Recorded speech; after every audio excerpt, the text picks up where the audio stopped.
हंसमुख, एक भयानक श्राप। एक छोटी सी बस्ती में एक अनजान और भयानक क्लाउन का आतंक था। उस क्लाउन का नाम हंसमुख था।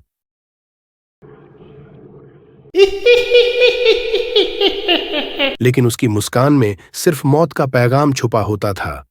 लोग उसके बारे में सिर्फ सुनी सुनाई बातें करते थे, क्योंकि जो उसको देख लेता कभी वापस नहीं आता। एक दिन रवि और उसके दोस्त नेहा ने सोचा कि वो उस क्लाउन की असलियत जानकर रहेंगे। दोनों रात को पुरानी हवेली में गए, जहां लोग कहते थे कि हंसमुख रहता है। हवेली का दरवाजा खतरनाक और पुरानी आवाज के साथ खुला। अंदर अंधेरा था, लेकिन रवि और नेहा के दिल में जोश था। हवेली के अंदर जाते ही उन्हें एक पुरानी तस्वीर नजर आई, जिसमें एक क्लाउन हंसी का चेहरा लिए खड़ा था। तस्वीर के नीचे लिखा था, जो यहां आया कभी लौट के ना गया। सब्सक्राइब करें। टॉप कमेंट करने वालों का नाम हम अपनी अगली वीडियो में मेंशन करेंगे। रवि ने तस्वीर को हाथ लगाया और अचानक से पूरे घर में एक ठंडी हवा चलने लगी। नीचे से कदम की आवाज सुनाई दी, जैसे कोई उन्हें देख रहा हो। दोनों ने अपनी टॉर्च जलाकर नीचे देखा, पर कुछ नहीं था। तभी उन्हें एक कमरे का दरवाजा धीरे से खुलता हुआ सुनाई दिया। उस कमरे से एक हल्की सी हंसी की आवाज आ रही थी। रवि ने नेहा को संभलने को कहा और खुद उस कमरे में घुस गया। कमरा खाली था, पर एक कोने में एक पुरानी डॉल पड़ी थी, जो क्लाउन के जैसी दिखती थी।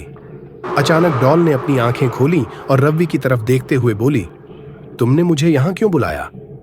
रवि के पैर कांपने लगे। उसने डॉल को उठाया और नीचे फेंक दिया। जैसे ही डॉल जमीन पर लगी, पूरी हवेली में बल्ब झिलमिलाने लगे और दरवाजे के पीछे से एक भयानक हंसी सुनाई दी। रवि और नेहा ने बाहर भागने की कोशिश की, लेकिन दरवाजा बंद हो चुका था। उस हंसी का शोर अब और तेज होता जा रहा था।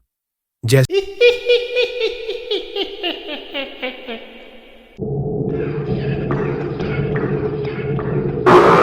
ही उन्होंने पीछे देखा, हंसमुख अपने हाथ में एक लाल गुब्बारे के साथ खड़ा था।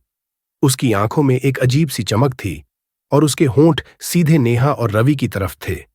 उसने धीरे से कहा, तुम भी मेरे साथ खेलने आए हो? और तभी पूरी हवेली में अंधेरा छा गया। सिर्फ उस हंसी का शोर रह गया और फिर सब कुछ शांत हो गया।